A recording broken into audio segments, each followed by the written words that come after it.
This telecast is available on ESPN HD, presented by Dish Network. A cold blast of February weather has these Marquette fans ready to create some indoor heat inside the Bradley Center and burn the Georgetown Hoyas.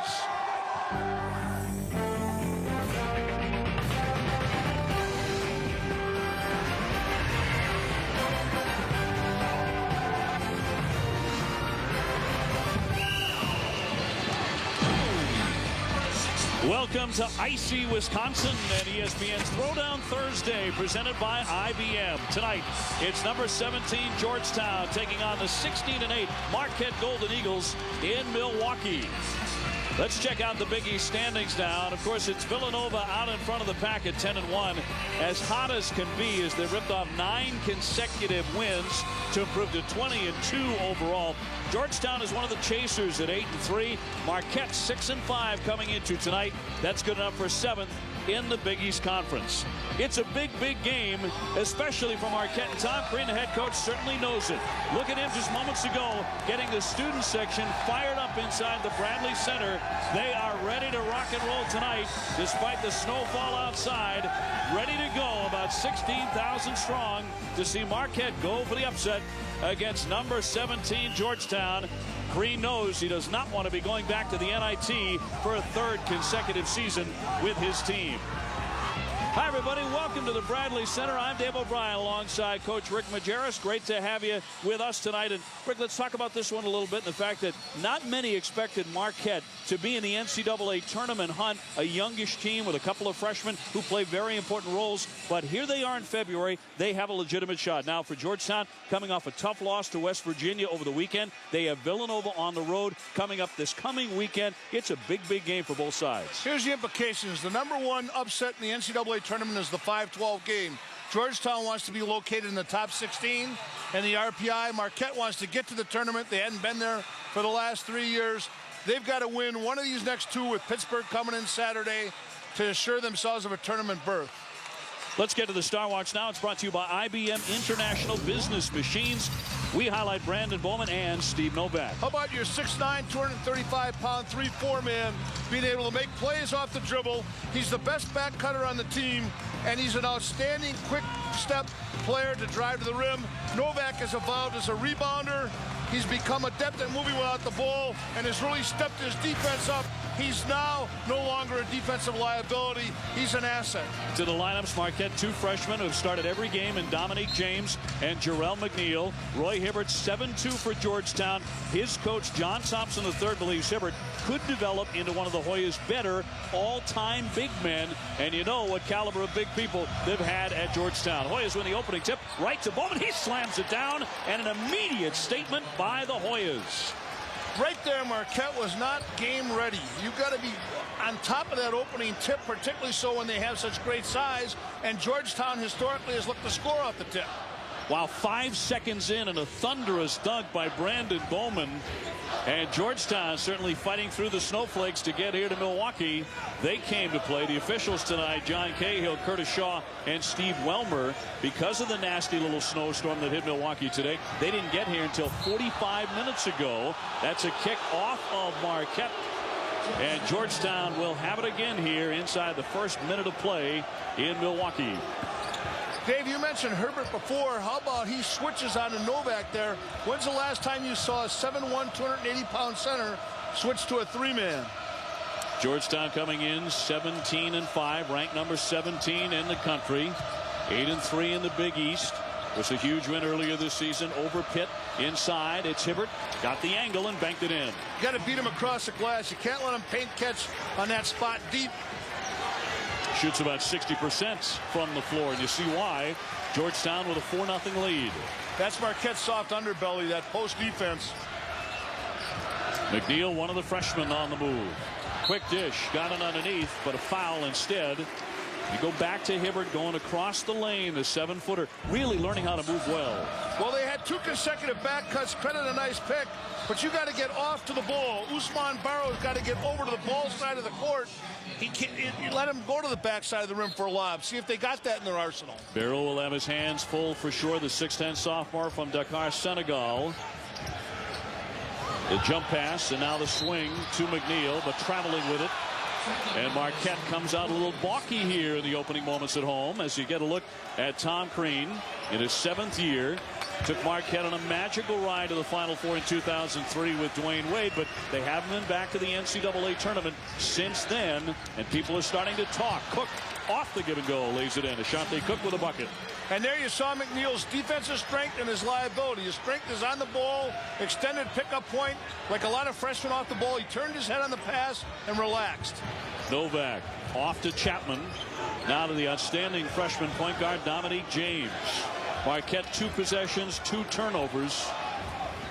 Not what they wanted here tonight at home against Georgetown. James working on the 7-footer. Off to McNeil and a nice lay-in on the drive. And finally, the kids get to celebrate a bit inside the Bradley Center. You know, he responds very well to that. Like his guy scored on him. He let that play come to him, yet created it with his quick first step. McNeil is really a penetrator. Bowman, who started the game with the Thunder dunk, bounces off to Jeff Green, last year's co-Big East Rookie of the Year. Hibbert on the high post. Now back inside to Green. Working on Novak. Double team. Lost the dribble and lost the ball. They actually triple team that. They send a guy to double it, and then the ball guy defending the ball chased down too. Chapman flings it up over his shoulder and it drops in. Joe Chapman, a 6'4" senior out of Chicago Heights, Illinois, comes in averaging about 6 points a game. And Marquette with a nice recovery after the sloppy start. Georgetown can't go inside enough. Wallace on a dribble drive, gets sealed off. Hibbert gives it right back to him. As good a perimeter shooters as Wallace and Cook are, that's where they want to go right there. Hibbert, fine fake to bank it in. And the beauty of that pass was you always want to go higher near the rim and away from the defense. That pass had those 2 attributes. Novak, one of the great shooters in the country, knocks down his first 3-pointer. It's 8-7.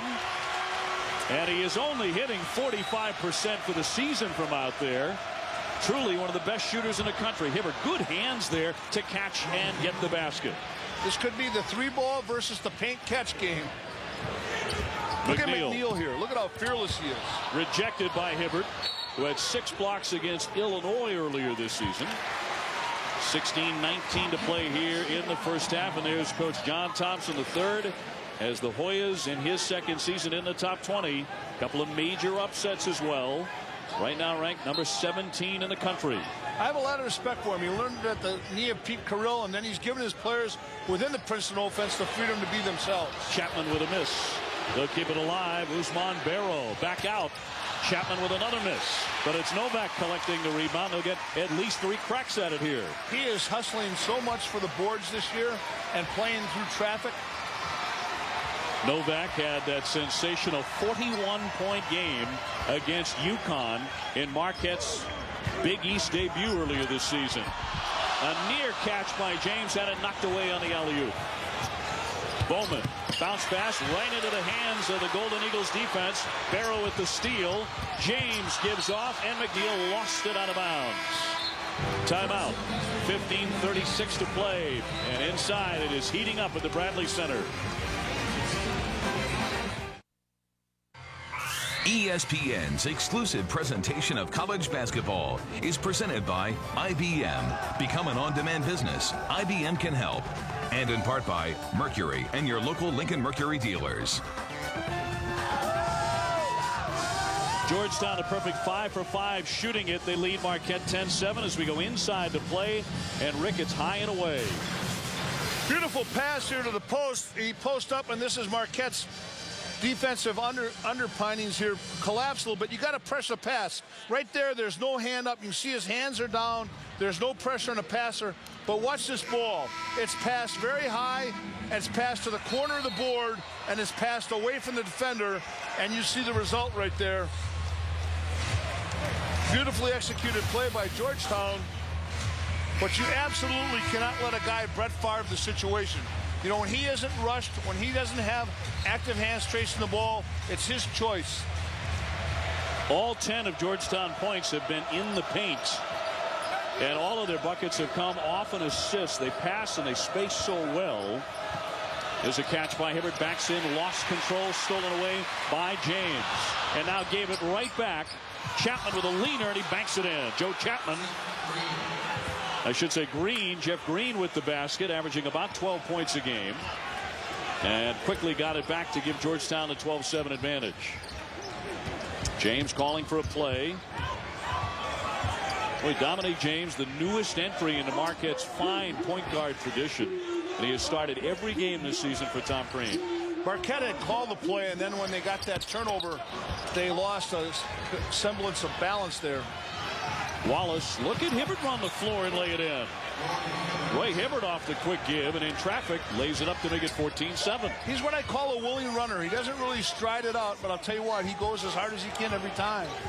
Had a big game and a double overtime victory against Notre Dame earlier this season. 18 points, 13 rebounds. Novak with a follow away off the back iron, and Hibbert has it. Here come the Hoyas again.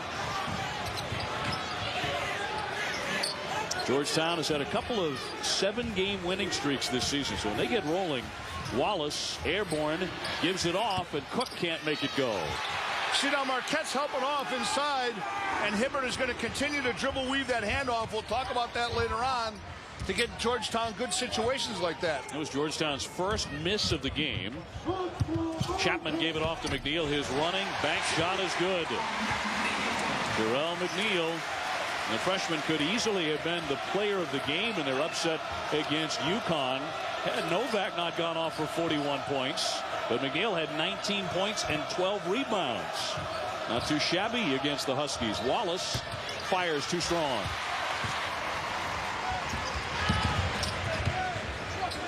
James with a quick pass off to McNeil, and he's starting to heat up a little bit. Came in averaging 11 points per game. McNeil's an old school guy in that angle. He uses the board very well. He's got a low flat shot, and he's able to get it in because of the board angle. Out of Chicago, where he averaged 20 points, 9 rebounds a game at Hillcrest High School in Chi-Town. McNeil has really been shooting the ball very, very well.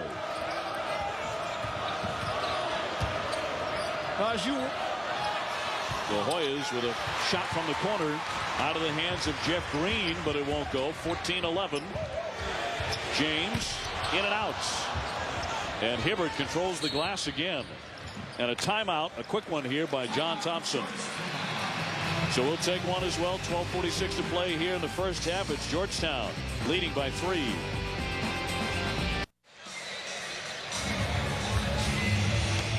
Georgetown up by 3 here, 14-11. The Hoyas started the night by hitting their first 5 shots, most of those into the hands of Roy Hibbert from close range. Well, right now, Ousmane Barrow is hanging back in the paint to help out on Green or help out on Bowman, and Hibbert is up there because he can't shoot. What Hibbert's doing, he's dribble weaving the ball for a handoff, or he sets a ball pick, and Barrow can't get out to help out on that. And then that's collapsing the Marquette defense. Marquette goes to a matchup zone right now. Good call by Green out of the timeout. Bowman a little too strong. Green tried to tip the rebound. It'll be over to the Golden Eagles as Hibbert, working very hard in the opening moments, has hit the bench for now. Too strong and too quick, Dave. 22 seconds in that possession. He can get that same shot with, 7 seconds left. You got to like his confidence, but you don't like the tempo right there. Novak has also stepped out momentarily for the Golden Eagles of Marquette. James gives it off to Dan Fitzgerald. His first shot coming off the bench. He can certainly hit that. He came off the pine to score 18 in a January win over DePaul. He's 6'9". Boy, a lot of big guys in this game will like to shoot it beyond that arc. That's for sure. He's kind of like a Novak light. He hopes to evolve into that. Let's hope he becomes the rebounder and defender Novak has become this season. Cook, very quick, gives it off, and it's up top to Green. He'll set up a play here for the Hoyas, trying to win for the 18th time this year. They burst into the top 25 earlier after beating Duke. Nice little floater, but Fitzgerald there for the rebound. I like how decisive Wallace was in that closeout. He just drove it right at him on the skip pass. McNeil with a body bump there. No foul called, off to James. Marquette, by the way, 11-2 here at home at the Bradley Center. And the student section was certainly ready to roar at the opening tip. Although Brandon Bowman quieted them real quick for the Hoyas off the opening tip. And here's another theft by the Hoyas. Wallace gives it right back to Bowman.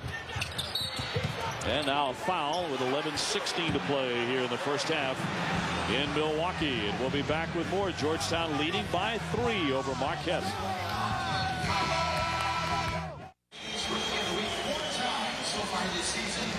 Georgetown 14, Marquette 11 with 11:16 to play in the opening half tonight at the Bradley Center. It's time now for ESPNU's pride of the program. And this evening in the spotlight, it's Oral Roberts.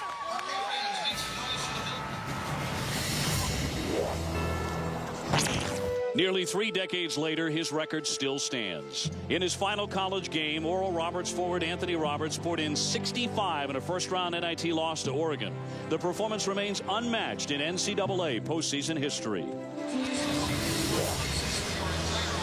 So Georgetown started out tonight 7 out of 7, but they have lost a little bit of that shooting momentum, Rick Majerus. They are 0 for their last 5, but Marquette unable to capitalize really because they're turning it over pretty drastically here. That's 5 turnovers already for the Golden Eagles. And errors of omission rather than commission. And in regards to Georgetown, Marquette's got that paint so loaded up with Ousmane Barrow packing in that they can't get the ball in there. Barrow's just dribble weaving in or ball picking to free him up. We'll see what happens here. Novak still sitting as Darrell Owens gets the pair to make it 16-11. The foul right before the break on Wesley Matthews. And Steve Novak, averaging about 20 points a game in Big East play, remains unavailable for it now. Matthews with a nice spin move knocks it down. Wesley Matthews. Now, earlier this season, he missed 8 games with a stress fracture in his right foot, but he's starting to get healthy again, as you can see. How about that strength on him? Take that hit. Whenever Georgetown dribbles at you from the high post, the guy's going to back cut. There you see it. Up pick.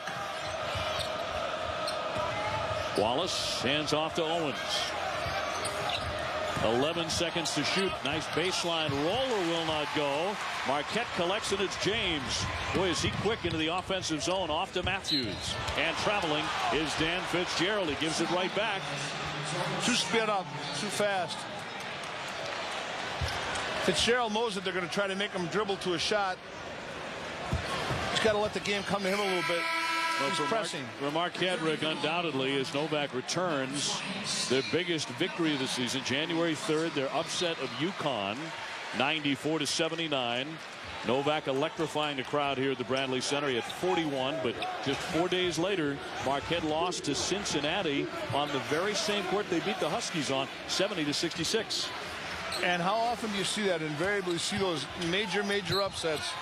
And then it's so difficult for the kids to come back emotionally. Jeff Green, pretty wild, commits the offensive foul. They get him for the charge. That'll be his second foul. And out he comes. Now, Marquette has not used Grimm very much, but he's strong. He's kept a good attitude. And he's in there to take some fouls, if not block out and try to play havoc with Hibbert. Grimm wears number 33. James pulls up off the front rim. Rebounded away by the Hoyas. One thing James does not lack is confidence, nor should he. He's a four-time Big East Freshman of the Week. The three-pointer right on the mark. Hibbert, by the way, returning to the contest as well. So both of the big scorers, or the go-to guys you would expect today, are going to be back in it here. Dave, what's happening here is Marquette's so paint-oriented that they're going over the top now with skip passes, but they don't want to let those. Novak tries to jump into him, bait a call. Tie up here, and that'll be a possession arrow to keep it on this end. At 4 p.m. Saturday on ESPN, Daniel Horton in Michigan head to East Lansing to take on number 16 Michigan State. And then at 9 on Saturday primetime, presented by Cisco Systems, Taekwon Dean leads Louisville into the Carrier Dome to face Jerry McNamara and the Syracuse Orange. Both games available in high definition on ESPN HD. Can't wait for that Michigan State game. But meanwhile, we're going to have a terrific one going on right now. Every end out of bounds play is for Novak in some way, shape, or form. Resetting the shot clock here to 17. That's the reason for the mini delay. Marquette trying to inbounds, and they do to Fitzgerald. Boy, he's slipping and sliding. Thompson on the Georgetown bench desperately wanted another turnover there. Shot clock is down to 5. James, with the crowd counting it down, drops it in. That's a two-pointer. The poise of that was particularly impressive to me. 4-point game in a quick moving first half. Inside 9 minutes to play in the opening 20 minutes. Hibbert up top. High post for the Hoyas. Wallace back to Owens. He's quick with the ball. Watch their ball movement and spacing. What they're trying to do is get that help distorted so that they can't load in on the big fella down low. Wallace got held up. Sapp, the freshman, has to fire up a wild one with 1 second on the shot clock, but he got it to go. There is a God after all for the Georgetown Hoyas. Well, for Jesse Sapp, his prayer was answered. Here's Novak. He's cold in the opening half here at home, and he spent a lot of that time on the bench. Let's go back to that skip pass just a couple of moments ago by the Hoyas, Rick. Here's what's happening. You can see Marquette so loaded into the paint here, and now they've got ball pressure right here, so they're going over the top with the skip pass, and then as they build out to him, he's got time to shoot. Chapman off the inbounds will fire up a hook shot. That'll allow the Hoyas to run out. Wallace going one-on-one, but instead he commits a foul. An offensive foul will take it back to Marquette. What an outstanding defensive play to be able to run back full speed and then laterally get your feet adjusted and get ahead of the ball. That was just a terrific defensive stop right here. Look at him. Nice play. That was Wes Matthews getting his nose in there. It's a name you might recall because his dad, Wes Matthews, was in the NBA for 9 years. Hook shot no for Novak. Played 65 miles up the road in Madison, Wisconsin. Sure, it was a big star there. First round pick in 1980 out of Wisconsin by the Washington Bullets.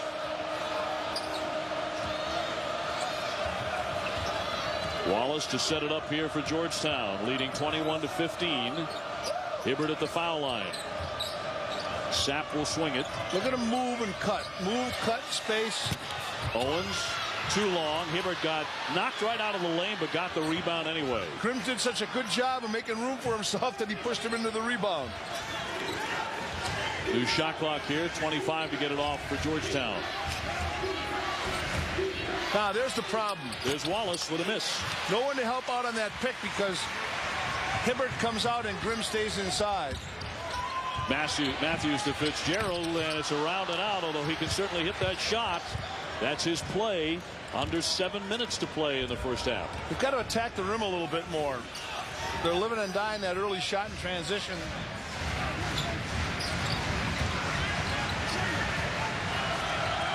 Owens to Sapp, and off to the right wing in Bowman, who we have heard very little from since the Thunder dunk to start it. Missed from close range, and here come the Golden Eagles of Marquette. Hibbert always plays with that pained expression on his face. There's Matthews. Line drive shot. Novak tipped it. Taken away by Chapman. Now the bounce pass. What a beautiful pass. Owens has it from the wing, and it's in and out. Both teams getting real cold here. Novak trying to heat it up. Got to get a hand up on him. Sapp has got to understand who's shooting that shot. You need to close out and make him dribble, put it on the floor. Steve Novak, the 6'10 senior out of Brown Deer, Wisconsin. Brown Deer High, where he was coached by his dad, Mike, who taught him to be one of the best long-range shooters around. Hibbert tied up, and he's fouled. And Grimm did a smart thing there. He wasn't going to let him dunk. He takes the foul. Grimm's expendable. Use all 5. Timeout, 5:42 left in the opening half, and it's Georgetown leading Marquette by 3. Great to see Travis Dina, the former Marquette star, now an NBA rookie in the house tonight supporting his old team. They could use him. Georgetown leading by 3. Hey, Saturday, it's Bracket Busters presented by eBay on ESPN2. First at noon Eastern, number 24, Bucknell, taking on Northern Iowa. And then at 2 Eastern, it's the Missouri State Bears facing Wisconsin, Milwaukee, and the Panthers. All coming up on ESPN2 on Saturday. By the way, the next 3 by Steve Novak. The next beyond the line will tie the single-season Marquette record set by Travis Diener. So he's right there on the precipice. Speaking of threes, that Northern Iowa game Saturday, they'll be raining 3 balls in that one with Bucknell.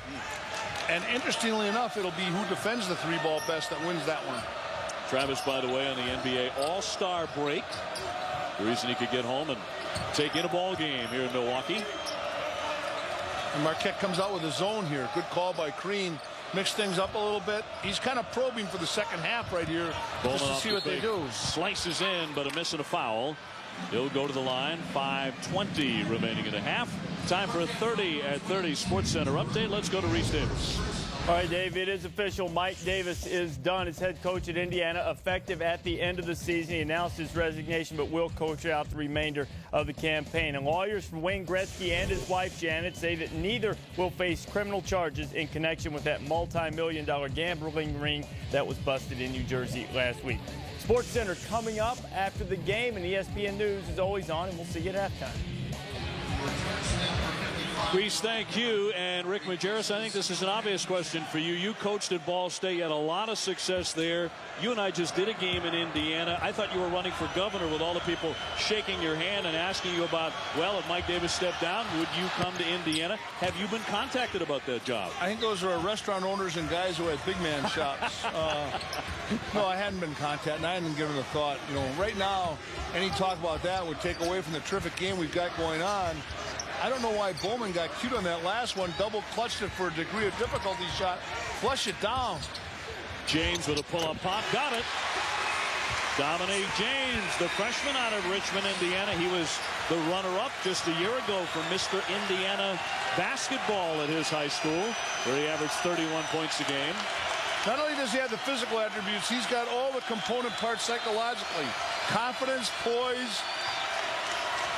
He's a good communicator. Yeah, and he's about as slippery as you are when it comes to a tough situation. Bowman trying to get inside and a miss. There's Hibbert yanking down the rebound, but now lost on the floor and another tie-up. And Marquette really going after him, Rick. Hibbert's got to watch some Shaq and Duncan films. He brings the ball down. Watch him put it on the floor unnecessarily or takes it down to his chest. He's got to learn to chin that ball on the rebound or do what Duncan and Shaq do. Don't even get it anywhere below your forehead.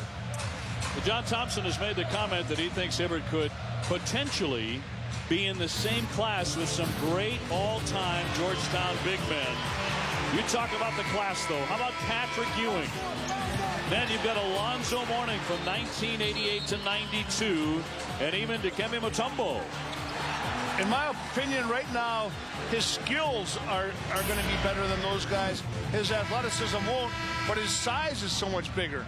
He's 7'1", 7'2", 280 pounds. Great hands, shoots over both shoulders, excellent passer, successful screener, and by that I mean his screening angles and he'll screen. And I had him keeping the ball high until this game. Talk about great role models, though, for Hibbert to look back at old tape. And, of course, you've got John Thompson, the original. Novak with a great shot in traffic, getting that jumper to go and tie it. There's his dad on the left, his dad, Mike, who coached him all through high school. And he said all through school, we were just trying to get him to shoot. He was too selfless sometimes. We wanted him to be a little more selfish. Ashante Cook with a back iron miss. And now Marquette can take the lead here. Novak off the fake. Chapman on the baseline. Pass tipped back to Novak. Watch how willing these guys are to continue to look for Novak. McNeil, the go-to guy right now, though, and Marquette takes its first lead of the ball game. He's the best driver on the floor, taking it to the basket. And he's a freshman.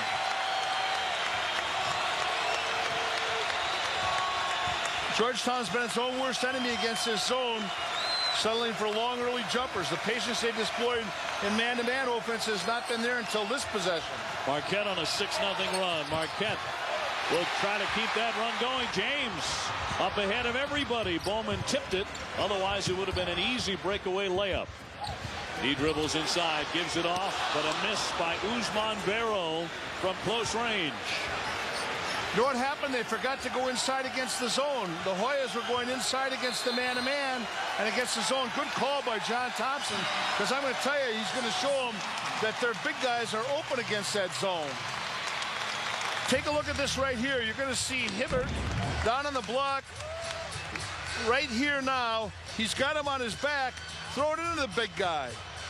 You know, get it inside there. The Winds are on the free-throw line. Marquette surging into the lead here, 24-22. Hey, at 4 p.m. on Saturday on ESPN, Daniel Horton and Michigan head to East Lansing to take on their rivals, the Michigan State Spartans. And then at 9 p.m. on Saturday primetime, presented by Cisco Systems, Taekwondo in Louisville will battle inside the Carrier Dome against Syracuse. Both games available in high definition on ESPN HD. Check out the Big Ten standings now. Iowa at the very top at 20-6, 9-3 overall. You know the news by now out of Indiana. Mike Davis says he will step down at the end of the season. A disappointing part of the season period, certainly for the Indiana Hoosiers. But then you have Wisconsin, Ohio State, Illinois still very much in the running. Now, you got that Michigan State game Saturday. I think Izzo's coming off of 2 losses.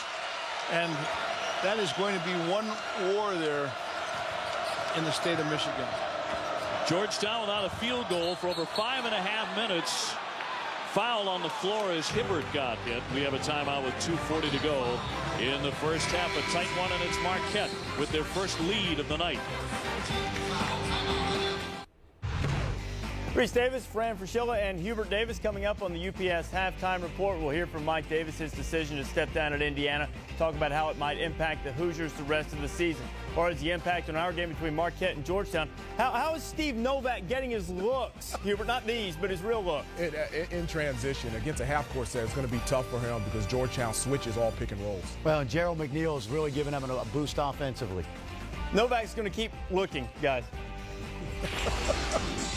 Thank you, gentlemen. Looking forward to the half. Novak, by the way, with 8 points. Rick, let's talk about what goes on at the time of a timeout as far as making adjustments right after. Well, who wins the timeout? In this case, they're anticipating a zone. Marquette goes man-to-man. Cook just breaks it down. They've had their marching orders to go inside, and they get it there. But it just goes to show you, Crean did a good thing right there. He switched back to a man-to-man, kept them off balance. Cook did a good job as a veteran player of not panicking. And Marquette stays man-to-man out of this timeout.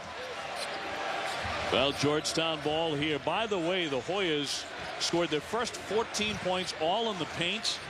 They've been held out of the paint entirely as far as scoring for the last 15 minutes of the game. And they held themselves out when Marquette went to that zone. Yeah, you can't ignore that call. Bowman lost control of the dribble. And he palmed it, 24-22 Marquette. Thompson's asking Bowman why. Why is so many dribbles going nowhere? Let the offense work for you. Now Georgetown zones up a little bit here.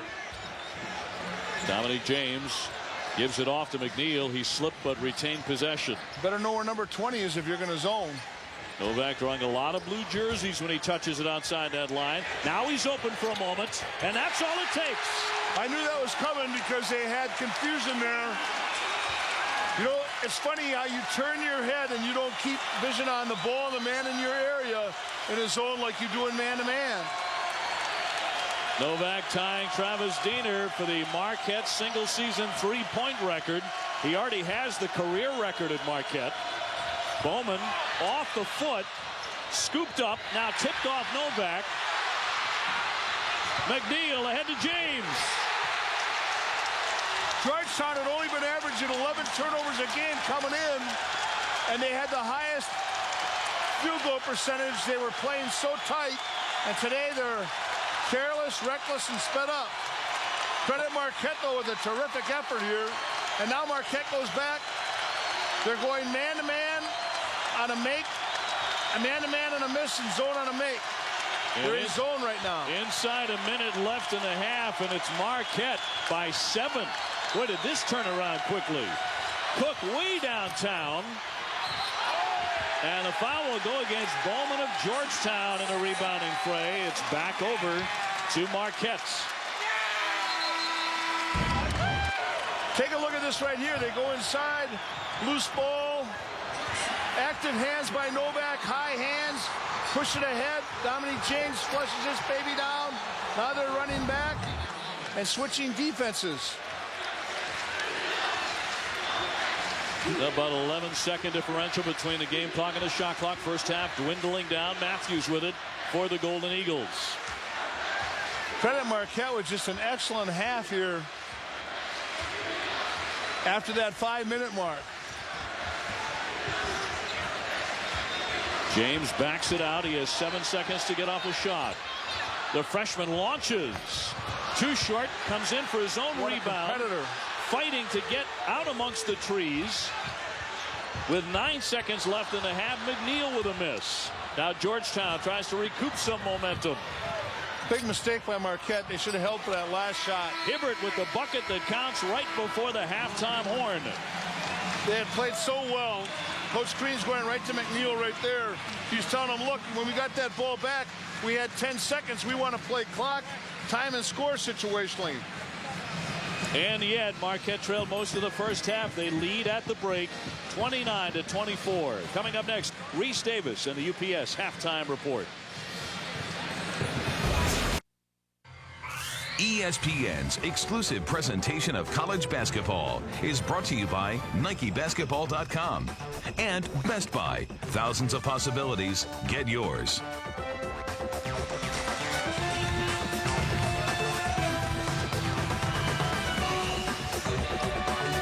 Coach Rick Majerus, Dave O'Brien with you, ready for the second half from the Bradley Center. Marquette surging from behind on the late stages of the first half, Coach. You look at the way the game was played. I mean, Georgetown 7 for 7 in the paint early on in their first 7 possessions, then 3 out of 17 thereafter. Well, they met the enemy, and it was themselves. When they saw that zone, it was a smart, shrewd move by Green to go to that zone and then to change zone and man-to-man defenses a little bit on make-miss. And through timeouts, they settled for early jumpers. Here we see Cook right there. Hibbert was open down low, but he saw a zone and he took a shot. And that shot is Marquette's outlet to a fast break. Now we're going to see Cook make another shot. 2 passes, 22 seconds on the shot clock. And now you see him generate another break. And as Hubert Davis said, that's where Novak's getting his shots in transition, his threes off the fast break. So if Georgetown's going to have to go inside versus his own and not take the long, quick shot. We showed you the graphic on Hibbert there. He ended an 8-minute, 30-second Georgetown field goal drought with a bucket right before halftime. Georgetown with possession, and Wallace knocks down a 3. So a promising start to the second 20 minutes for the Hoyas. And what makes that a good shot is he had separation. He had his feet set. He rhythmed up into the shot, and he was in range. He's also a 44% three-point shooter. So, but Cook's a very good shooter, too. He's about 40. Yep, and he was misfiring at the end of the half. James trying to make his move to the left. Look at how Georgetown's just free switching. How about letting Abel play Bowman? Your 6'9" guy can level off your point guard on a drive. And he did, although James gets it back with 5 to shoot, trying to get around Bowman to the baseline. Nifty pass to Barrow inside, and in traffic, the big fella lays it down. Usman Barrow with a bucket. James, you saw his ability to change speeds of the dribble. That's what great guards are able to do. They have 3 discernible speeds. Let's see if the Hoyas go back to their outstanding opening 3 or 4 minutes when they were inside to Hibbert over and over again, and he got easy basket for it, and then all of a sudden it seemed like their offense shut down. Cook from the corner misses again. He's ice cold right now. Yeah, he is, and that was a good shot, though. James with an around the back attempt at a save. He casts it out of bounds. That's about the only thing I don't like about McNeil. Occasionally he has an ill-advised pass. You know, but McNeil is really going to be a terrific player. He's a great defender. The other freshman backcourt counterpart to Dominique James. Jarrell McNeil, a third-team parade All-American out of Chicago. He really gives them some attitude. That's one of the things they felt they lacked in past seasons that he gives them. He has moxie, swagger, and confidence. Not many freshmen have that. James has it as well. Wallace dishes inside, and that one right off the hands. A steal, and here comes James. Those 2 young freshmen have the psychological makeup of a more mature, junior-oriented backcourt. Novak trying to get his shot. Marquette with the ball here as James calls out a play. leading 31-27. Who do you think it's going to be for? It's going to be for Novak, I can guarantee you. Somehow he's fallen into it. A foul instead as James tried his drive. 17:46 remaining here in the second half. Now, I like the way they're attacking the basket. They had not shot a foul shot in the first half. And right now, James is trying to correct that, as is McNeil and company. Foul on Jonathan Wallace, his second for the Hoyas. Novak, a catch and shoot. Got it. Every end out of bounds play has him as the first option. Tom Crean says he's the best shooter I've ever coached. I'll tell you what, there's no one in the Big East that'll dispute that. How about he's 97% from the free throw line? Yep, I don't think Calhoun will dispute it. He had 41 against UConn. Marquette locking down on defense. McNeil relentless, and he actually steps on the baseline and turns it over. A little too aggressive, Jerome McNeil, but back to Novak with a sweet shot. And here's his option on the end out. Every end out play is Novak gets a look, and then they move to somebody else. But how about he set himself up so well? 91 three-point field goals made. That last set a new school record. He's also on pace to join a select group of Marquette players to score 1,500 points and grab 500 rebounds. On that list, guys like Bo Ellis and George Thompson. Now they're in the zone, Marquette. Green cross court. Over it. Yeah, it was Bowman with the catch. Back to Sapp on the baseline. Flipped it right by his man Green. 4 seconds to shoot. Wallace knocks it down. A three-pointer for the Hoyas. 34-30. Once you move the ball around, attack the seam, or go inside, all of a sudden the zone constricts.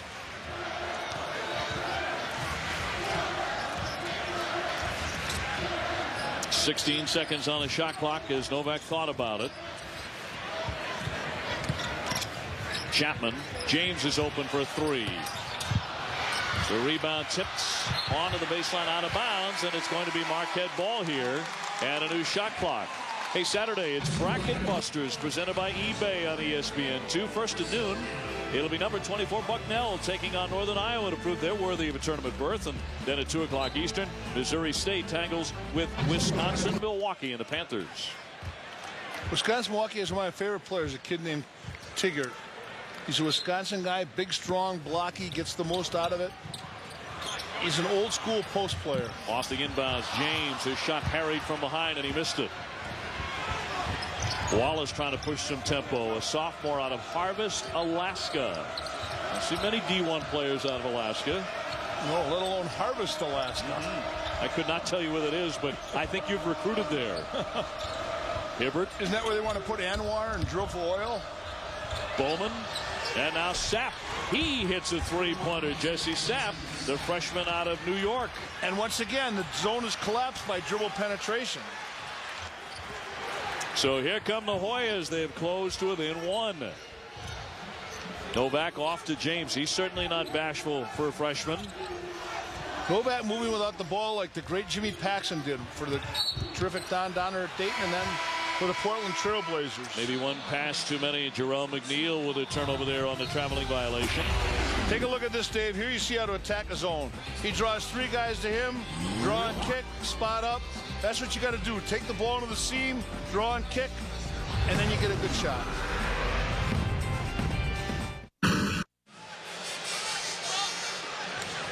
Marquette up 134-33 over number 17 Georgetown here in Milwaukee tonight. This telecast is available on ESPN HD, presented by Dish Network. A winter snowstorm really hitting this area with just about everything you think of today. Snow and sleet and lightning and thunder. It was downright scary for a couple of hours here. There's the big thunder for the Golden Eagles. Steve Novak up against Roy Hibbert. Head-to-head tonight. And turning into a good one here with about 15 minutes remaining. We are well into the second half. Bowman off to Wallace. Marquette comes out man-to-man. It gives the appearance of a zone because they're playing between the Georgetown player and the basket. in hopes to eliminate the back cut, the staple of Princeton offense. Hibbert really wants it. They bounce it to him, but stolen away by James, who stepped in very nicely. He has such great presence away from the ball. Now he'll shoot it. Nice pick by Grimm. I'll tell you what, those are all the little things. And they say a player does all the little things. Grimm laid his body out there. And you know something? Grimm came by before the game, if you'll recall. And I said to him, you're doing a good job of keeping your head up. He hadn't played. And he should be an inspiration to his teammates. He never got, when he was getting a little bit buried on that bench, he was so far in the doghouse, I thought he would have had to get cable. Bowman up top to Wallace. Novak had made the previous 4 3-pointers tonight for Marquette. Finally, James makes one. A miss on one by Bowman, and it's Novak snatching the rebound. And that's what Novak has improved on so much. We talked about his rebounding efforts, averaging 6 per game, but he had 16 in that stunning victory over UConn. Fitzgerald out to Novak. That one's going to go in and out. And his shooting touch is so good. When he lines it up and there's no one around to guard him, you expect it to go in. And when you see him miss, like all great shooters, he's always where? Right off the back of the rim. But his rebounding is what's caught my attention. Last year, he was just as likely to date Paris Hilton as he was to get a rebound. And this year, I'll tell you what, you expect him to get rebounds. The launch around and out by Green. Settling for the 3-ball themselves. That really got Georgetown into trouble at stages of the first half. James gives it off. It's Novak open again. Way downtown. His shot preparation with his lower body and his hand targets. He always has his shoulder over the toe. It's just a clinic.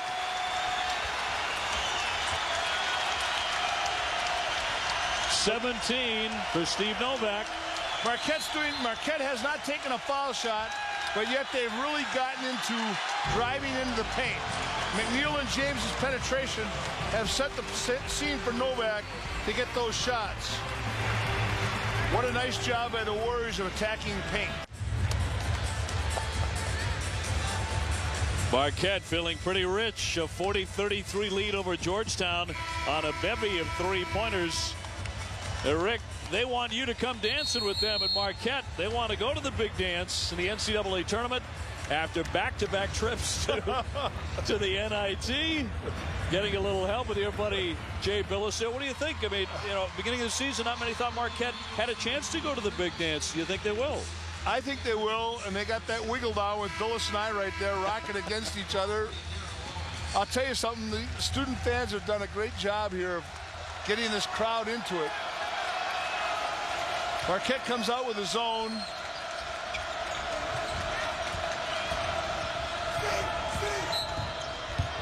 And Ashante Cook fouled right in front of his own bench by Fitzgerald. And talking about the Marquette tournament chances, let's check out their resume. 6-5 in the conference, strong RPI and strength of schedule. Big win over Connecticut. My belief personally is they got to win one of these next two. This one today or Pittsburgh Saturday. And I think if they do that and don't stumble against the Providence. Now, I'm not going to diminish Marquette. Notre Dame and Louisville. Those are the other two teams they've got to play. Because Pitino ain't quitting on anyone, and Notre Dame has got big heart in spite of not a big-time record. Cook drives, swatted away by Fitzgerald. He went down hard. He's still on the deck. Shot missed, tapped out of bounds off Marquette, but Fitzgerald very slow to get up. And Grimm's play has been inspirational. I'll tell you, he's in the scrum. He's in the middle of everything. He's throwing his body around. He's coming to penetration. Look at Grimm. Look at him work here. Now watch him. He'll go right up here to Hibbert. Fitzgerald still laying down there. He's up and stays in the game. Marquette goes man-to-man on the end out. These changing defenses have given Georgetown pause for concern. That shot moments ago, by the way, the first 2-point shot attempts by these teams here in the second half. For Georgetown, they've been firing up threes like they're going out of style. Shot clock is at 10. Give it to the big guy. There you go. Hibbert off the double team. He's held and fouled. 11:52 remaining. And it's a 7-point lead for the Golden Eagles of Marquette.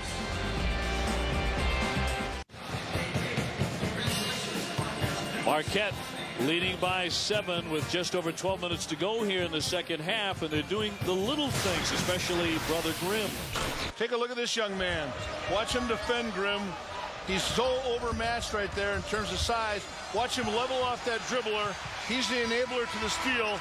Now watch this. He has the presence of mind to come down the floor, wipe out Dominique James's man in the pick, and you saw him try to get to the rim to rebound as well. This guy was buried, averaging 5 minutes a game, and now look at his intensity. Look at those eyes. Bodying up on Roy Hibbert, and it's made a difference given a quick start of Hibbert, who has chilled. He's as cold as outdoors here in Milwaukee after the snowstorm that enveloped this area starting late last night. His intensity and his eye intensity, Grimm right now, reminds me of Singletary, that old middle linebacker for the Bears. He used to have those Popeye eyes because he was so intense. Take a look at him right there. Look at that. Off the ball stance, vision, communicating, talking. He's all about team, that kid. And that really induced Hibbert into a clearing out foul. The alley-oop. James was there, but Sack caught it. I like that call. They were pressuring James. You want to always be too high in a lob. Never up, never in. So Georgetown down by 7. Trying to get their offense in the same gear it was in after they scored on the opening tip in about 4 seconds. Marquette's playing terrific post defense. But Grimm and Hibbert really going at it in that lane. That opens things up quite a bit. Green with a miss, though. And it's tipped out of bounds off the Hoyas. They're getting to the rim. They got to learn to use that glass or dunk it more. Take a look at Grimm moving his feet. Georgetown without a field goal in over 4.5 minutes. It's their 3rd field goal drought of 4+ minutes in the game. James got hit while airborne right on the elbow, and he'll be shooting. At 4 o'clock on Saturday on ESPN, it's Daniel Horton in Michigan heading to East Lansing to take on Michigan State. And then at 9 o'clock on Saturday primetime, it's presented by Cisco Systems. Taekwon Dean leads Louisville into the Carrier Dome to face Jerry McNamara and Syracuse. Both games available in high def on ESPN HD. Rick Pitino, of course, at one time worked for Jimmy Boeheim at Syracuse. John Thompson's dad, of course, went head-to-head many times in the storied rivalry between Georgetown and Syracuse when Big John was the head coach there. He's got to be proud of his son. His son's done an excellent job this year coaching this club and cultivating, making a big improvement over last year in terms of their offensive continuity as well as their off-the-ball defensive presence. Well, Dominique James has not been real good at the line this year, just 63%. But those were the first foul shot attempts all night for Marquette, and he nailed them. Their penetration has been more to draw and kick. They don't really feel comfortable with the post guy going inside. Cross court, Cook has it. Back to Owens. He'll drive the baseline and lay it in. A little too strong. Green with a tough rebound in traffic. A miss. Fights for his own board. He gets it back, and he's traveling with it. The Georgetown guys are giving a really good effort here. They haven't been able to get it to drop because the Marquette guys are using their bodies as barriers to the glass. They're not necessarily leapers. They're bereft of any shot blocker, but nevertheless, they're pushing up and under a little bit. The subtlety of that has caused Georgetown to miss. Well, you think, Rick, potentially this could be the win to push Marquette into the NCAA tournament after going to the NIT each of the last 2 years off the heels of a Final Four in 2003. James, left-handed, left it on the rim, but what a move on the play by the freshman, Dominique James. And the thing with James is, we'll take a look at this drive right here. Watch how he changes speeds and direction. And changes hands. Yes. He's really a very outstanding player in terms of so many aspects for a freshman. He's a defender, he's a rebounder. Got a big handshake there from Tom Crean. His leadership skills have evolved so much this year. Crean's done a good job of letting those evolve. Well, a lot of good point guards have come through here at Marquette's. Meanwhile, as Georgetown throws these skip pass, Georgetown's got a shot fake and drive this zone. Well, Wallace with the miss, but Owens there to return it. 42-35. Georgetown still hanging around despite some good long runs by the Golden Eagles. Matthews had been hurt. He's missed a lot of the season. He had that big middle game jump shot in the first half. Novak's getting tired. Novak with it here. Bowman reaching and bumps him with 9:03 remaining in the second half. Now here's a vulnerability of the zone. As that ball goes up and there's no definitive block out, it's very hard to get bodies on guys. Take a look at Bowman come in there unimpeded and just get that tap. Actually, Darrell Owens. Oh, that was Owens? Yeah, Owens getting high up over the rim. Novak catches. Yeah, I think you're right. He left it off the front rim. Barrow, though, collects the rebound, hits the deck.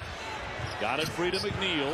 That's because it was from the 715 area code. That's Green Bay, northern Wisconsin. You would know. Matthews with 8:42 to go. And Marquette feeling like they're in command of the thing, but Georgetown won't fade. Novak couldn't ever reach that pass. A sloppy effort by McNeil. He's turnover prone. That's the only fault with the young kid. His shot's going to develop. He works so hard at it. He gets a little bit complacent as a passer, and then he doesn't read the defense well, but I'll tell you, he's a very, very good defender and an excellent driver and fearless. Sapp fires, just barely grazing the front edge of that rim. Georgetown continues to try to beat it from the perimeter, not going into the high post. McNeil down the lane. A foul before the shot, so wave off that basket with 8:10 left in the contest. Now, you talk about the rhythm and the pace of the game, Rick, who does it benefit right now with a little over 8 minutes? I'd say it's all Marquette because they're the team that's showing patience, ball movement, playing a little later in the clock, and causing confusion with Georgetown's defense. Well, the freshman guards you have to be impressed with in McNeil and Dominique James for the Golden Eagles. They can flat play. UConn found that out. They got beat off the dribble constantly that night. Barrow inside and count it. He'll go to the line. Ousmane Barrow, the man out of Senegal, will shoot. We have a timeout on the court right now. Let's go to Reese Davis in the studio for a Sports Center 30-30 up. ESPN's exclusive presentation of college basketball is presented by IBM. Become an on-demand business. IBM can help. And in part by OnStar by GM. To learn more, visit OnStar.com. Before the game, Marquette head coach Tom Crean firing up the crowd here at the Bradley Center. He was also a bringer of gifts, as it turns out. I feel like a little bit like Santa. We've got so many gifts here. As you can see, this Dwayne Wade t-shirt. He's playing in the All-Star game this weekend, obviously, but this is a giveaway for everybody here. We've got an opportunity for all of you to improve your looks with this Steve Novak mask. You can put it up to your face like this, look through it, and give him a lot of excitement, and something that's really important to all the coaches.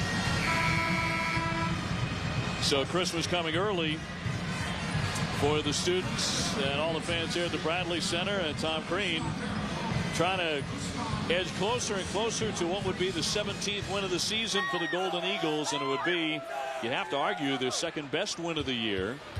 Also had a huge win against UConn. Barrow with a rather ugly miss. He's 59% from the line. A lot of time you have to play here, but in these low-scoring games, this type of a 9-point lead is almost a 16-point lead. Especially the way Georgetown is shooting it. 1 for their last 9.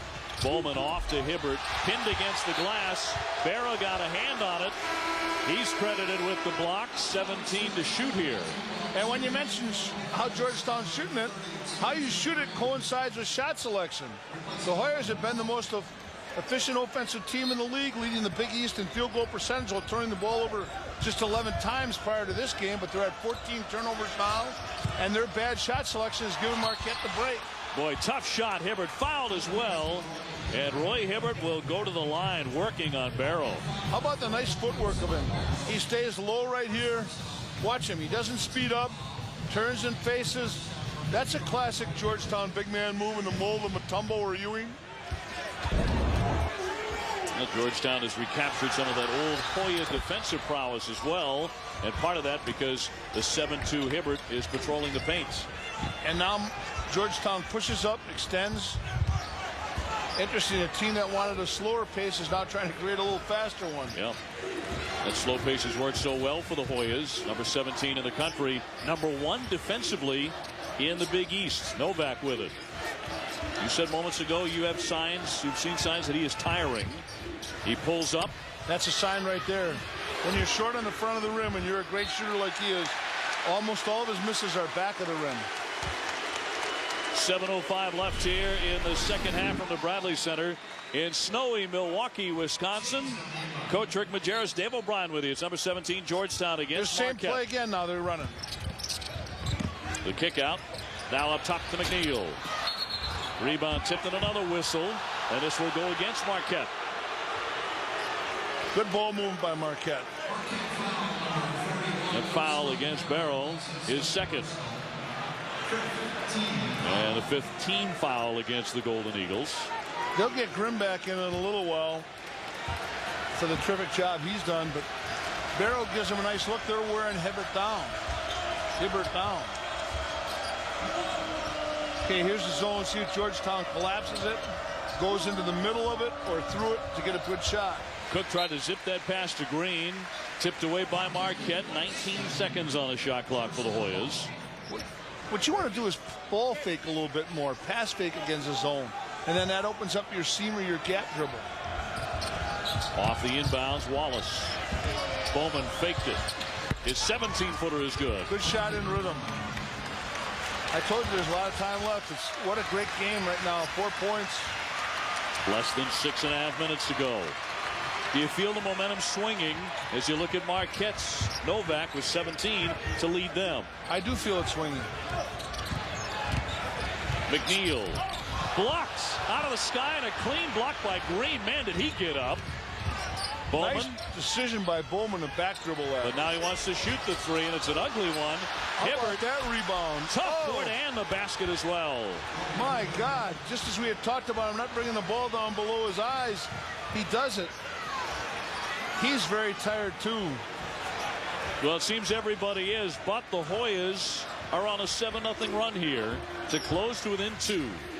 James, his fall away is good, right in front of his own bench for 3. And right over a 7'1" guy, Hibbert.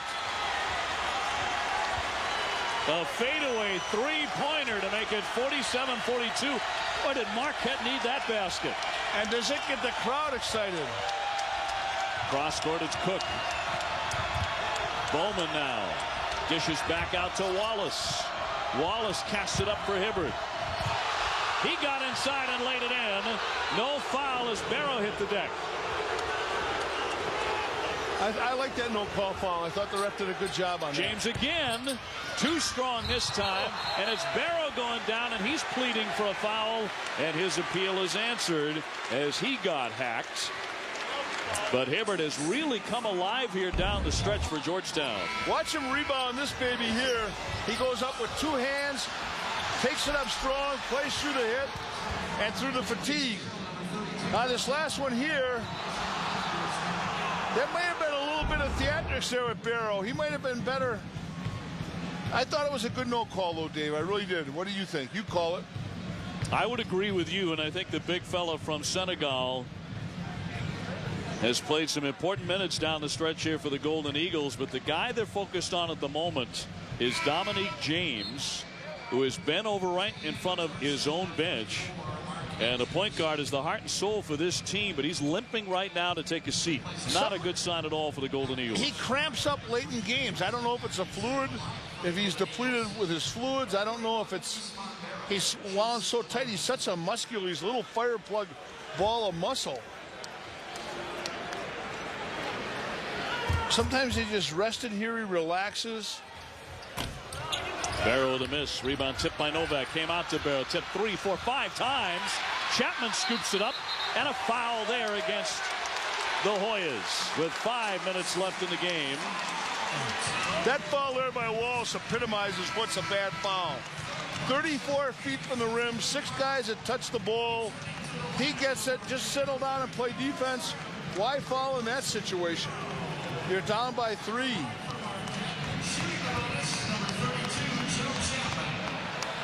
Chapman will go to the line. Joe Chapman, the senior, for 3 years in a row, he has been the recipient of Marquette's Hit the Deck Award.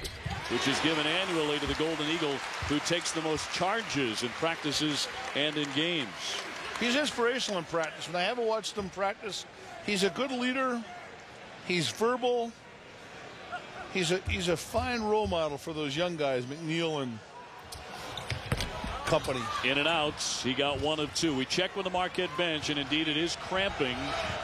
That's the problem with Dominique James, so you would expect to get him back in shortly. That's what happens when you got a PE minor. You can identify those cramps. Bowman on the baseline. Boy, a tough move, and it dribbles in for him. He found the body. He played that beautifully. That's where Bowman should look to go a little bit more. Well, they're trying to find someone else who can put it in the hole other than Roy Hibbert, who has scored 7 of their last 11 points. We've got a timeout, Marquette. Good call by Crean right there. Now Bowman inside just a couple of seconds ago. This is a gorgeous move, Rick. What I love is how he wants the ball, but watch him read this. He baits contact. He goes middle, baits contact, comes back baseline. You always want to turn middle first because it's very difficult to bring help on along the baseline. Marquette leading by 2, and Saturday it's Bracket Busters presented by eBay on ESPN2. First at noon Eastern, number 24 Bucknell and the Northern Iowa Panthers prove they are worthy of a tournament berth.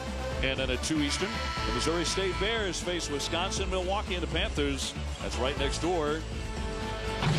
How about the Missouri Valley Conference now? And Rick, I know you're not a huge believer in some of the RPI material, but Wichita State at 17, Northern Iowa, Southern Illinois, Missouri State, Creighton, and Bradley, all within the top 50 in the RPI. There may be a mathematical formula that computes that, but I'm here to tell you that it doesn't really work out in real life.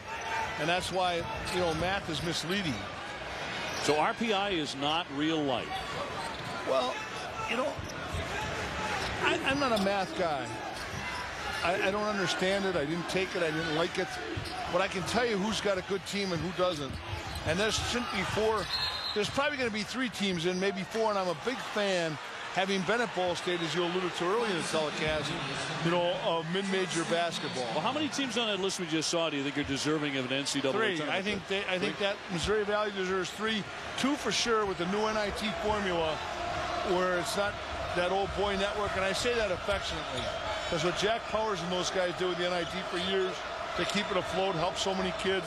But with that new formula, they'll have 2 more in the NIT play. Cook with a 3 and a big one after Marquette had just given up the ball on a 5-second violation. And Georgetown has the lead back on a 14-4 run. John Thompson's proud of his son on that because he got the right guy the shot off that back pick and perfect play execution coming out of the timeout. Really sets up this last 3.5 minutes as a back and forth. Georgetown leading 49-48. They got to get Novak back in some sort of rhythm, but he's playing real tired. They've got to get him shots. He can't create shots for himself very well. Well, there's an example as he forced that one, and it's Hibbert catching the free ball. And it was a good no call because when you jump in the defender, you shouldn't go to the foul line. He induced the contact. That's what they call the principle of verticality in refereeing jargon. This is Georgetown's first lead since it was 22-20 at 5:05 remaining in the first half. And Dominique James is no longer on the bench. Oh, no, he's coming in. That's why he's not on the bench. Green trying to find space, but he travels with it. And now Dominique James, who has been bothered by cramping, the point guard, has re-entered the contest. 2:52 remaining in this one. Georgetown has taken the momentum. Cook with a long-range 3.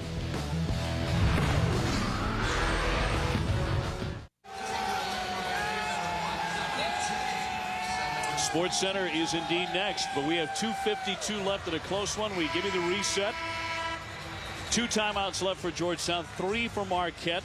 And the Golden Eagles have the possession arrow. We've talked a lot about momentum here, Rick, in the last 2 or 3 minutes. It has shifted definitely to Georgetown. We had talked about that. And we had said that when Georgetown was down 7. It was 40-33 Georgetown, but that lead has disappeared. Take a timeout. 5 seconds. And that one with Green sprawling and hitting the deck. So the turnover. Now let's take it back. Both of these teams have had big wins this year. Of course, we talked about Georgetown with 2 different 7-game winning streaks. That was a good call by Georgetown on the timeout to go to what we call the center field press. They face front of the 2 primary receivers, took the man covering the inbounder, and put him behind those men. Push off and a foul. Excellent call by Welmer, a very good ref. That was the precise call. When you come forward with that forearm and you bow it out there and extend it, you're going to get that call. Coach Thompson gives him that rolled-eyed Bellucci look, but nevertheless, the call was correct. Now John Thompson III, Princeton man. In fact, he was a really good passing forward as a member of the Princeton Tigers. He finished his career there as a Princeton graduate, number 3 all-time in school assists. James gives it off, and the shot is going to be knocked down, sweet as you please, by Joe Chapman, and Marquette is trying to retake that momentum. That was a momentum play right there. They looked to score off of a side out of bounds play at 3/4 court. Well designed and executed play. Green lobs it into the corner for Bowman. Missed that one badly. Grimm tangling for it. That one is going to be off of the Hoyas, and with 2 minutes left, Marquette's lead is 2. Georgetown presses up right here. The nice thing about James and McNeil, when they see press, they look upon that as a scoring opportunity on the other end. And that's the first tenet to breaking the press. Look to score on the other end. Both very dangerous with the basketball on the dribble. Novak, dog-tired, staying in. But James, coming back off the bench after those cramping problems, looks healthy to go. Novak off to James. The youngster is very patient. McNeil off to Chapman. There he goes again. Not this time. Cook steals the rebound. He tried to play to the hot hand. Not a bad move because they're so loaded to Novak defensively. Timeout. Georgetown takes one. The Hoyas down to 1 with 1:24 left and down by 2 on the scoreboard. Take a look at him pressing here on the inbound pass. Well, here's Marquette's inbound. It's a backdoor play, and then you saw a beautiful change of pace, and what passing court awareness by Dominique James right there. That was the total package. A beautiful back cut, backdoor play, and James handled that like an NBA vet with that baseline drive, baseline drip pass. James, Big East Rookie of the Year candidate. He's been outstanding. At 4 p.m. on Saturday on ESPN, Daniel Horton and Michigan head to East Lansing to do battle with their state rival, the Michigan State Spartans. And then at 9 on Saturday primetime, presented by Cisco Systems, Taekwon Dean will lead Louisville up against Jerry McNamara and the Orange of Syracuse inside the Carrier Dome. Both games available in high definition on ESPN HD. Michigan State Saturday would be just one terrific game.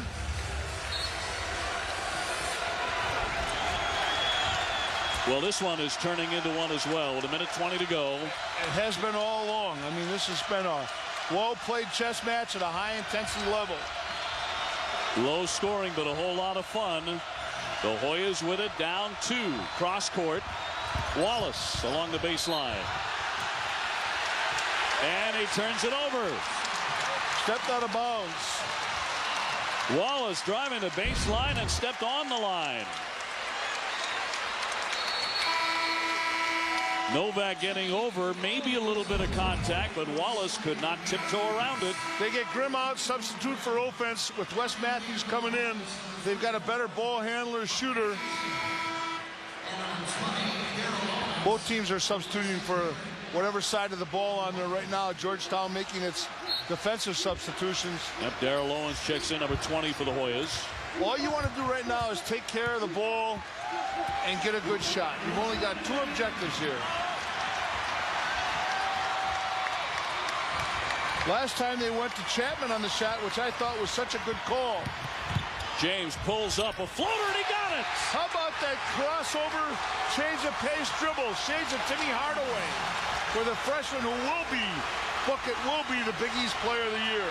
Big shot for the first-year man for Marquette. Timeout, Georgetown. Dominique James, the man of the moment, got rid of those cramps, came back in the game, and you're going to see right now how he handles this with a change of pace dribble. There it comes. Tim Hardaway crossover, takes the body contact, puts the teardrop up. Watch him change the speed right there. Keeps his eyes up, comes to balance. I love that little guy. I had Coach Haskins on my radio show today. He was talking about Tim Hardaway. How about Gary Payton wanted to go there with him, and he turned him down. Well, Travis Diener could certainly play when he was with the Marquette Golden Eagles. A great guard in his own right. There's another one on the way, and Dominique James, the 5'11 freshman. Diener, because of the All-Star break of the NBA, able to get home and watch his old college team maybe pull off a big win in the Big East. Here's a look at the standings now. Georgetown at 8-3, Marquette 6-5. Villanova, hot as can be, and they've won 9 straight games, now 10-1, and leading the conference. Everybody else chasing. But Marquette trying to get back to the NCAA tournament after missing the last 2 of them and being forced to go to the NIT. They've got a special point guard here, though. Dominique James trying to lead them to March Madness. Diener could be fined by Stern for not being compliant with the NBA dress code. But right now, if Marquette makes a stop, they're headed back to the big dance, in my opinion, unless they falter at Louisville, Notre Dame. You think this win will do that for them? I think a win, this is a big win right there for the Warriors. Oh, pardon me, the Golden Eagles. I coached them when they were the Warriors. They were always the Warriors when you coached them. They'll always be the Warriors to me. From when I coached them, I was a walk-on foreman and student here. I apologize to the administration who so much want to promote Golden Eagles. I think Tom Crane, if he wins this one tonight, everything's forgiven. Yeah, call him anything he wants. What a big possession right now.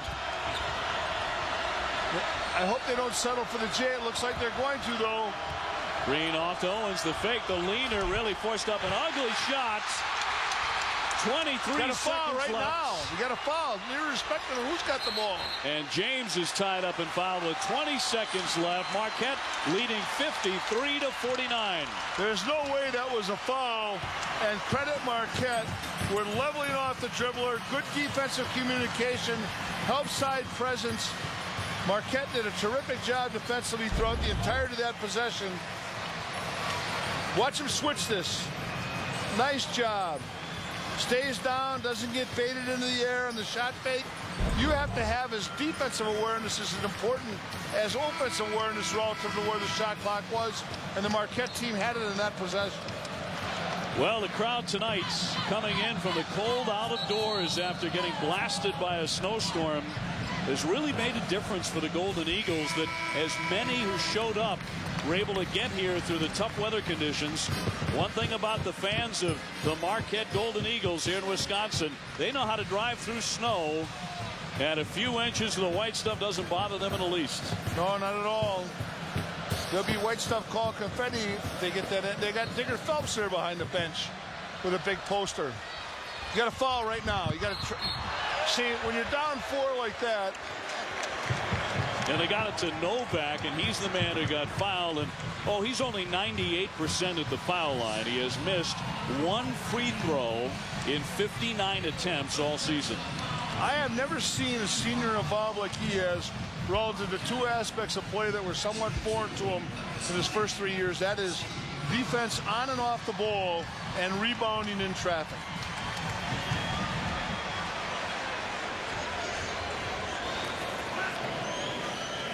Novak is automatic as they get, a career 93% foul shooter. His dad taught him everything he knows, right? His dad, Mike, is coach at Brown Deer High in Wisconsin. He's here watching tonight. Just like he taught him in the backyard. 55-49. Georgetown has to hustle Cook all the way down, uncontested. Good idea now. And another timeout, this one by Marquette. Here's what I'm going to do if I'm Georgetown here. I'm going to go for 1 hard trap and steal and then foul, because even if I foul him, everything's going to be coming into Novak right here. And if not, the secondary guy is probably going to be either Chapman. If I'm Georgetown right now, I'm going to put extreme pressure on the ball and then go for a quick trap, see if I can't fall into a steal, in spite of the fact that it's only 12.8 seconds. Because even if you foul right now, Dave, you know, at 4 points down, your only chance is to pick off a steal here and then maybe get a second one or then the quick foul on the inbound pass, if in fact you can be the beneficiary of the steal. Of course, you know, Georgetown knows who the best foul shooter on the floor is, and they'll try and seal off Novak. 12.8 seconds remaining. Marquette with the ball here. Novak will be primary receiver, then it'll be Chapman, another senior. Dominic James, so impressive here. There's Chapman. Yep, and Chapman with a catch. He's quickly fouled. Less than a second ticking off the clock, a 4-point separation. John Thompson III, perhaps on his way to what would be the 4th loss in the Big East this year for Georgetown. And for Marquette, Tom Crean, the 17th win of the season, coming off a loss to Rutgers on Sunday, and they're in a rugged stretch of games right now. They've got Georgetown and Pitt back-to-back, right on the heels of their loss to Villanova. And Villanova is going to be there waiting on the Hoyas. Indeed. A look at Marquette's upcoming schedule. And it is tough at Notre Dame. Notre Dame smarting after all of those close, hard-fought losses, and that at Louisville on March 3rd. Don't discount Providence. Remember, they're all playing for a tournament berth in the Big East. It's the truth. And the newly enlarged Big East, 10 seconds remaining. Bowman nearly lost it to Wallace, an NBA 3 and then some. Barely got a piece of the rim. 2.8 seconds remaining, and this one is done. All but the shouting. 57-51 Marquette. And the fans beginning to celebrate a really important win for Marquette. What a big win. That's it. 57-51 the final. Mr. Novak delighted with his son's effort tonight. And all the Golden Eagles who win a dandy at home. Sports Center comes your way next. This has been a presentation of ESPN, the worldwide leader in sports. And for more on this game, check out Post Game Extra on ESPN News. Along with Rick Majerus and our entire crew, I'm Dave O'Brien. We say goodnight from snowy Milwaukee, Wisconsin. Good night from the Bradley Center. 57-51. Marquette beats Georgetown. Sports Center is next.